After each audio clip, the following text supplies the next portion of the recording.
Hi friends, শেয়ারবাজার রহস্য চ্যানেলে আপনাদের স্বাগত। আশা করি আপনারা ভালো আছেন এবং সুস্থ আছেন। ফ্রেন্ডস, আজকে নিফটি 24,213 অর্থাৎ 218 পয়েন্ট উপরে বন্ধ হলো এবং ব্যাংক নিফটি 52,207 অর্থাৎ 992 পয়েন্ট উপরে ক্লোজিং হলো। এফআইআই আজকে 2,569 কোটি টাকার বিক্রি করেছে আর ডিআইআই 3,031 কোটি টাকার বাই করেছে, অর্থাৎ প্রায় ডিআইআই 500 কোটি টাকা এফআইআই এর তুলনায় আরো বেশি বাই করেছে। কি এমন হলো যে আজকে হঠাৎ করে মার্কেট উপরে চলে গেল? প্রথমে দেখুন ফ্রেন্ডস, যদি আজকে নিফটি এবং ব্যাংক নিফটির চার্ট দেখেন, এবং আমরা চেষ্টা করব একটু উইকলি চার্টটা দেখতে, তাহলে মার্কেটটা বুঝতে কিছুটা আপনাদের সুবিধা হবে। দেখুন ফ্রেন্ডস, নিফটি এটা উইকলি চার্ট। এখন উইকলি চার্টে কিন্তু নতুন লো করেছে, এবং যেহেতু উইকটা মাসের প্রথম উইক, তাহলে এই মাসেরও লো করা হয়ে গেল। ঠিক আছে, লোয়ার লো হলো। এবারে বন্ধ হয়েছে কোথায় না, গত সপ্তাহের প্রায় ক্লোজিং এর কাছাকাছি। ওকে, 1100 পয়েন্ট নিচ্ছে।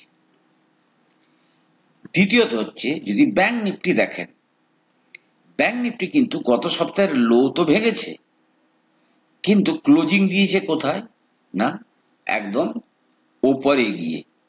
ঠিক আছে, অর্থাৎ ব্যাংক নিফটি কিছুটা স্ট্রং দেখাচ্ছে। রহস্যটা কি, মানে কিটা দাঁড়াচ্ছে আলটিমেটলি?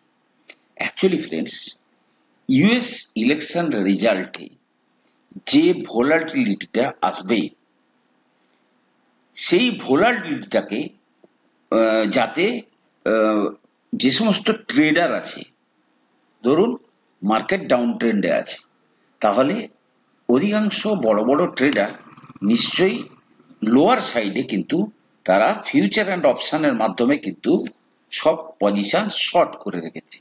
বাট যেহেতু কালকে ইলেকশন রেজাল্টের টোটাল অ্যাক্টিভিটিটার রেজাল্ট আউট হয়ে যাবে, তাই মার্কেট যদি হঠাৎ করে কোনো কারণে উপরের দিকে চলে যায়, দেন তাদের ব্যাপক লস হবে যারা শর্ট করে রেখেছে ফিউচার অপশনে। তাই আজকের মার্কেট কিন্তু যেটা অনুমান, সেটা হচ্ছে নাথিং বাট শর্ট কভারিং। ঠিক আছে, তো এই নয় যে মার্কেট উপরে চলে গেছে বলে আপনারা হঠাৎ করে কেনাকাটা শুরু করে দেবেন। ওয়েট, ঠিক আছে, মার্কেট হতে পারে আরো উপরে কিছুটা গেলেও যেতে পারে, কিন্তু একটু ধৈর্য ধরে কিন্তু কেনাকাটা করার চেষ্টা করবেন, কারণ মার্কেট কিন্তু সব সময় এইভাবেই কিন্তু রিটেল ইনভেস্টরদের ট্র্যাপে ফেলার চেষ্টা করে। মার্কেট এখনো ডাউন ট্রেন্ডে আছে, সুতরাং একটু ওয়েট করুন। Friends, avoid auto stock time being. যেমন ধরুন টাটা মোটর ক্রপ, হুন্ডাই, ধরুন আপনার কি বলে মারুতি সুজুকি, বাজাজ অটো, এই সমস্ত শেয়ারগুলো থেকে আপাতত দূরে থাকবেন। কারণ প্রথমত যদি আমি বলি, আমরা যদি নিফটি অটো ইন্ডেক্সটা দেখি, তাহলে সেখানে কি দেখা যাচ্ছে, নিফটি অটো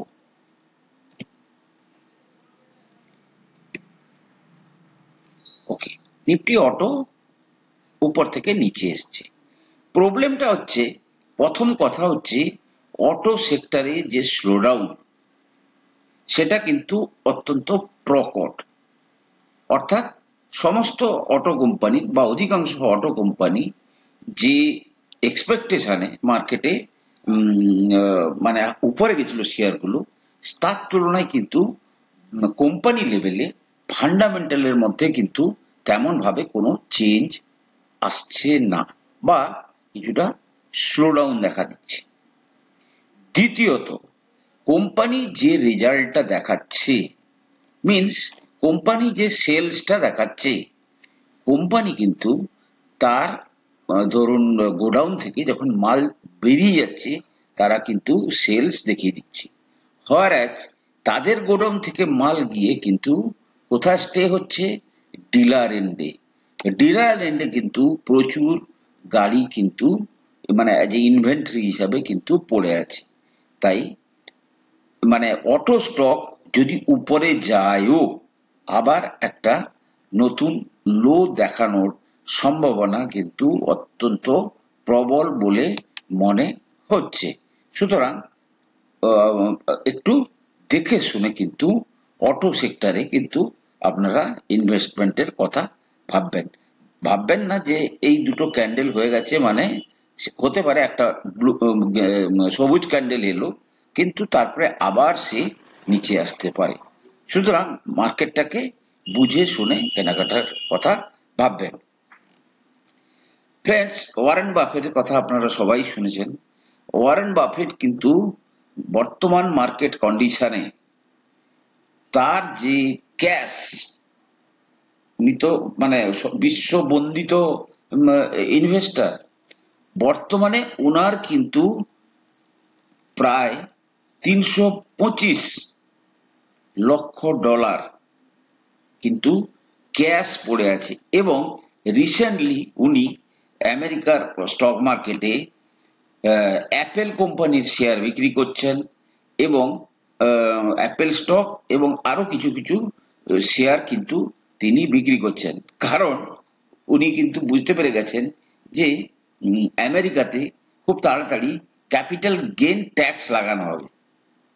মানে যে কে আসবে না আসবে উনি একটা তার স্পেকুলেশন করে ক্যাপিটাল গেইন ট্যাক্স লাগানো হতে পারে, তাই উনি কিন্তু আগে ভাগে শেয়ার বিক্রি করে দিয়েছেন to avoid capital gain tax দেওয়ার থেকে। প্রচুর টাকা ক্যাশে বসে আছেন, কোথায় ইনভেস্ট করবেন বুঝতে পারছেন। আচ্ছা, রিলায়েন্সের স্টোরি দেখুন friends. Indian billionaire Mukesh Ambani targets 2025-এ তার রিলায়েন্স জিওর আইপিও আনবে। এবার ফ্রেন্ডস দেখুন রিলায়েন্সের স্টোরিটা কেমন ভাবে মানে আনফোল্ড হচ্ছে। ফার্স্ট অফ অল গত বছর আপনারা দেখলেন কি এলো, জিও ফাইন্যান্সিয়াল সার্ভিস। তাহলে জিও ফাইন্যান্সিয়াল সার্ভিস রিলায়েন্সের মধ্যে ছিল, যাদের কাছে রিলায়েন্সের শেয়ার ছিল জিও তাদেরকে কি করলো, সমপরিমাণ শেয়ার দিয়ে দিয়েছে। অর্থাৎ জিও ফাইন্যান্সিয়াল সার্ভিসের ভ্যালুটা কিন্তু আনলো হয়ে গেল। কিভাবে না, জিও ফাইন্যান্সিয়াল সার্ভিসের বর্তমান ভ্যালুয়েশন কত, 2 লক্ষ কোটি টাকা। যদি দেখেন রিলায়েন্সের ভ্যালুয়েশন কত, আজকে রিলায়েন্সের ভ্যালুয়েশন হচ্ছে ধরুন রিলায়েন্স ইন্ডাস্ট্রি, তার ভ্যালুয়েশন কত, 17,66,000 কোটি টাকা, ধরুন 18 লক্ষ কোটি টাকা। ঠিক আছে, এবারে মুশকিলটা হচ্ছে যে এই ভ্যালুয়েশনটা রিলায়েন্স বলছে যে ইট ইজ নট মাই, মানে আমার কোম্পানির ভ্যালুয়েশন এত কম হওয়া উচিত নয়।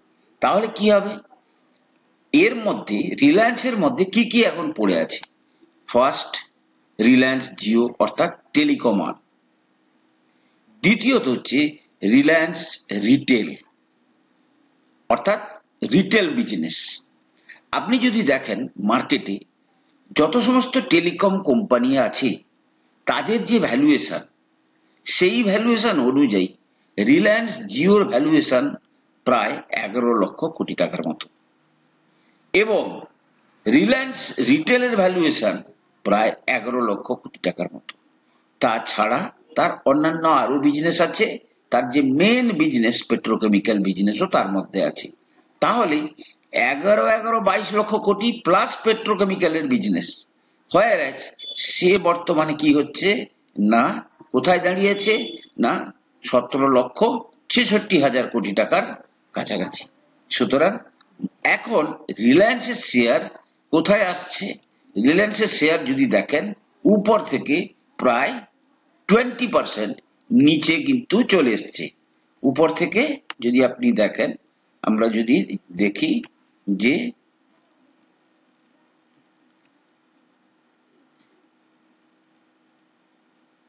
19-20% নিচে চলে এসছে, 19.9%। অর্থাৎ তাহলে 20% যদি ভ্যালুয়েশন কমে যায়, তার মানে কত হচ্ছে?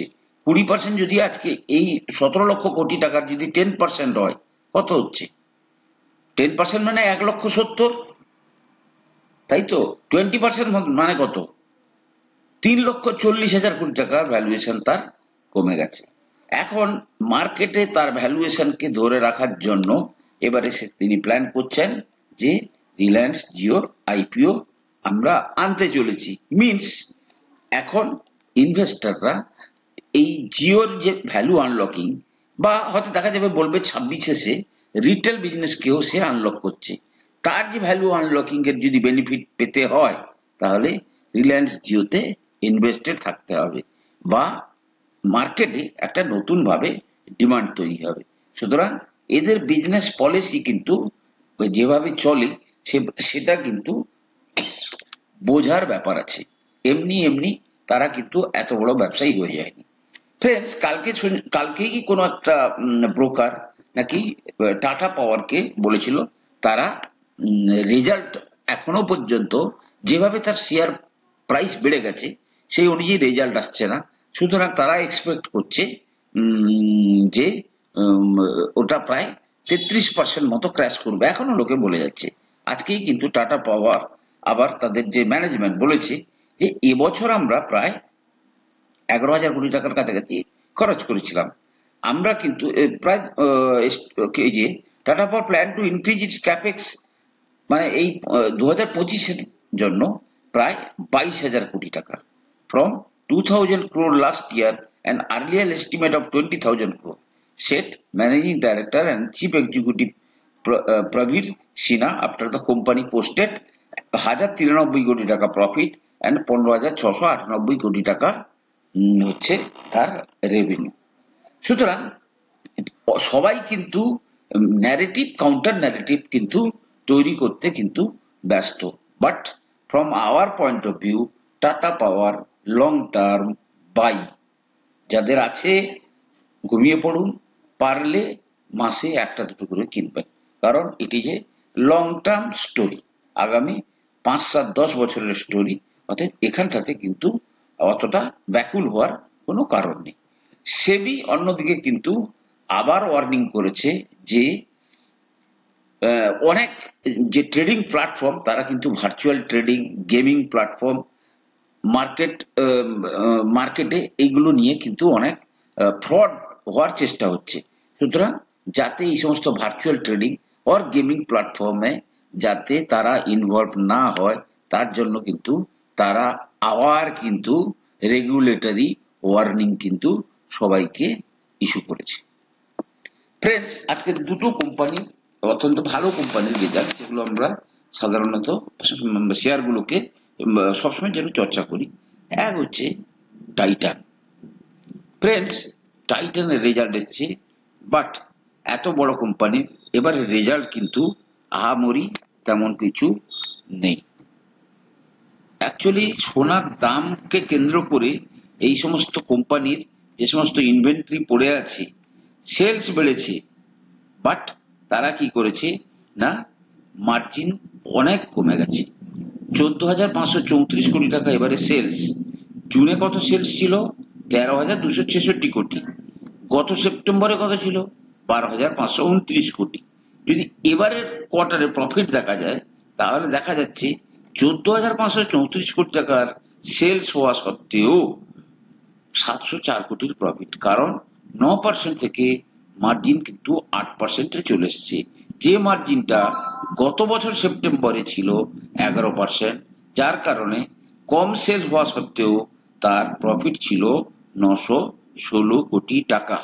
সুতরাং এই যে আপনারা দেখবেন এখন প্রচন্ড পরিমাণে এই টাইটান ফাইটানের যে শোরুম আছে সেখানে গেলে দেখবেন তারা কিন্তু ব্যাপক পরিমাণে ছাড় দিচ্ছে। গোল্ড প্রাইস যখন যেহেতু তাদের বেড়ে গেছে, তাই তারা কিন্তু কোনো প্রকারে তাদের ইনভেন্টরি থেকে মালকে বের করার চেষ্টা করছে। অন্যদিকে সবাই হয়তো বলে গেছেন, দেখুন মার্কেট কিন্তু মার্কেটে সেই সমস্ত সাইডে বুল রান আসে যে সমস্ত সাইডের কথা সবাই ভুলে যায়। কেমিক্যাল সেক্টর প্রায় মার্কেট ভুলতেই বসেছে। অ্যালকাল অ্যামাইন্সের রেজাল্ট এসছে আজকে 415 কোটির সেলস, গত কোয়ার্টারে ছিল 400 কোটি, গত বছর সেপ্টেম্বরে ছিল 352 কোটি। ওকে, গত বছর সেপ্টেম্বরে ছিল 14% মার্জিন, এবারে সেপ্টেম্বরে মার্জিন এসছে 18%, যদিও জুন কোয়ার্টারে ছিল 20%। প্রফিট ছিল গত বছর সেপ্টেম্বর কোয়ার্টারে 27 কোটি, আবার জুন কোয়ার্টারে ছিল 49 কোটি, তাহলে 27 কোটির প্রায় ডবল প্রফিট হয়েছে এবারে 47 কোটি, যদিও গত কোয়ার্টারের তুলনায় 49 তুলনায় একটু কম 47 কোটি।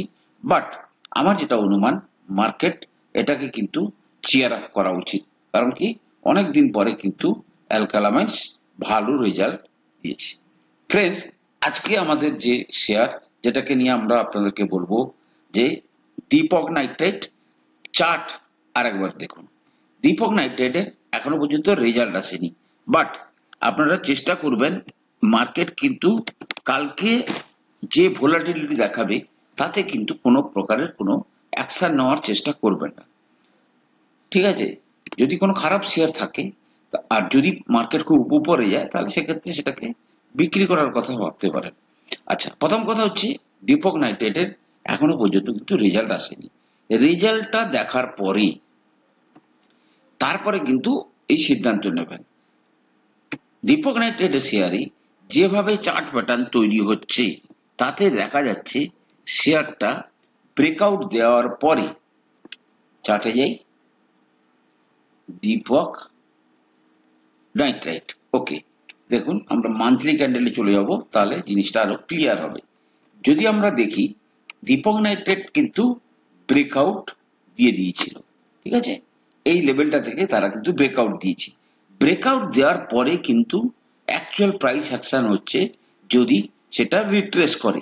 রিট্রেসমেন্ট দেওয়ার পরে কিন্তু ওয়েট করছে খুব সম্ভবত রেজাল্টের জন্য। তুলনামূলকভাবে যদি বেটার রেজাল্ট আসে দীপক নাইট্রেট এখান থেকে কিন্তু একটা ভালো র্যালি দিতে পারে, যেটা আগামী 1 বছরের মধ্যে শেয়ারটাকে প্রায় 4000-এর লেভেলের কাছাকাছি কিন্তু নিয়ে চলে যেতে পারে। বাট অত্যন্ত ক্লোজলি মনিটর করে কিন্তু এই সিদ্ধান্ত নেবেন। ফ্রেন্ডস, আমি কোনো সেবি রেজিস্টার্ড অ্যানালিস্ট নই। কোনো শেয়ারে কেনা বা বিক্রির আগে আপনারা কিন্তু আপনাদের ফাইন্যান্সিয়াল অ্যাডভাইজারের পরামর্শ নিয়েই কিন্তু শেয়ারে কেনা বা বিক্রির সিদ্ধান্ত নেবেন। ভালো থাকুন, সুস্থ থাকুন, কথা হবে পরের এপিসোডে।